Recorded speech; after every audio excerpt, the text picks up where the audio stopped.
में विस्तार से बात कर लेते हैं। तो सबसे पहले देहरादून से एक बड़ी जानकारी, जहां बीजेपी की कल प्रदेश कार्य समिति की बैठक होनी है। ये बड़ी खबर आप तक साझा करें, जहां पार्टी के 1350 से ज्यादा पदाधिकारी इस बैठक में मौजूद रहेंगे, ये भी जानकारी है। तो केंद्रीय कैबिनेट मंत्री मनोहर लाल शिरकत करेंगे।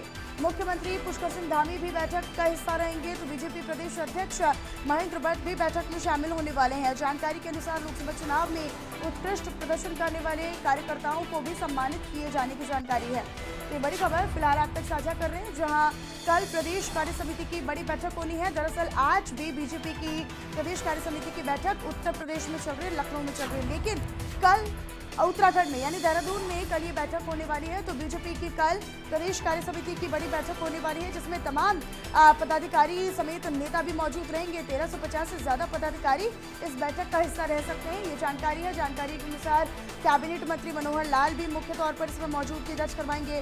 तो सीएम पुष्कर सिंह धामी भी मौजूद रहेंगे। बीजेपी प्रदेश अध्यक्ष हैं महेंद्र भट्ट, जो कि इस बैठक का हिस्सा रह सकते हैं। पदाधिकारी भी इसमें शामिल होंगे और तमाम नेताओं की मौजूदगी दर्ज हो सकती है। संजय श्रीवास्तव रेजिडेंट एडिटर मेरे साथ फोन लाइन पर कनेक्ट हो चुके हैं। संजय जी, क्योंकि पदाधिकारी सभी तमाम नेता हैं, मंत्री हैं जो इस बैठक का हिस्सा रहेंगे, क्या कुछ जानकारी आपके पास इस बैठक को लेकर? निशा, देखिए, ये लोकसभा का जो परिणाम आया, उस परिणाम के बाद समीक्षाओं का दौर जारी है। समीक्षा बैठकें हो रही हैं और मुख्यतः उत्तर प्रदेश में भी, जो आपने कहा कि आज बैठक चल रही है, वहाँ भी समीक्षा। लेकिन उत्तराखंड के लिए प्लस पॉइंट ये है कि उत्तराखंड ने जो लोकसभा का चुनाव हुआ, उस चुनाव में अच्छे रिजल्ट दिए हैं। तो अच्छे रिजल्ट दिए हैं, तो उसको लेकर के यहाँ पे जो समीक्षा बैठक है उसको कार्य समिति के रूप में कल देख रहे हैं। और कल जो प्रदेश कार्य समिति की बैठक होगी, उसमें 5 सीट जीतने के नाम पर जिन लोगों ने महत्वपूर्ण रोल अदा किया है, जो उत्कृष्ट कार्य किए हैं इस दौरान, उन्हें भी सम्मानित करने की बात की जा रही है। मनीषा, सबसे महत्वपूर्ण ये है कि इसमें मनोहर लाल खट्टर रहेंगे, साथ में जो राज्य के प्रभारी है दुष्यंत गौतम, वो भी उपलब्ध रहेंगे। मुख्यमंत्री पुष्कर सिंह धामी रहेंगे, प्रदेश के अध्यक्ष महेंद्र भट्ट जी रहेंगे।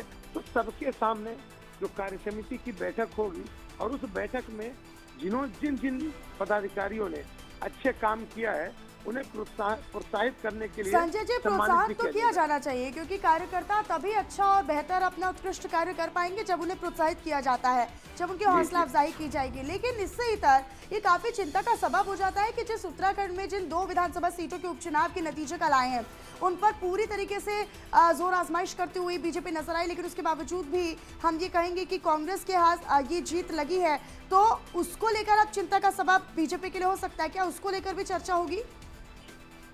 मनीषा, अगर परिणाम की दृष्टि से देखें तो भारतीय जनता पार्टी के लिए यह चुनाव बहुत नुकसानदायक है। लेकिन अगर संघर्ष की स्थिति में देखें तो भारतीय जनता पार्टी ने संघर्ष किया है। ये दोनों विधानसभा भारतीय जनता पार्टी की नहीं थी। मंगलौर बसपा का गढ़ माना जाता है, कांग्रेस ने बसपा को हराया है।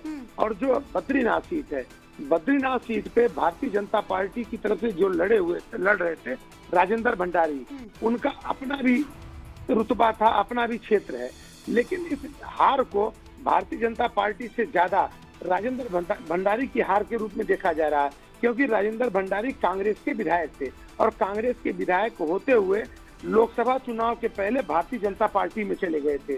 तो ये अनुमान लगाया जा रहा था कि उनका जो अपना वोट बैंक है और भारतीय जनता पार्टी का वोट बैंक है, उसे मिलाकर के भारतीय जनता पार्टी वहाँ विजय कर लेगी, लेकिन विजय नहीं कर पाई। तो इसलिए भारतीय जनता पार्टी से ज्यादा वहाँ की हार के लिए लोग राजेंद्र भंडारी को दोषी मान रहे हैं। जी मनीषा। ठीक है संजय जी, आप बने रहिएगा, आगे भी खबरों पर आपसे हम जानकारी साझा करेंगे।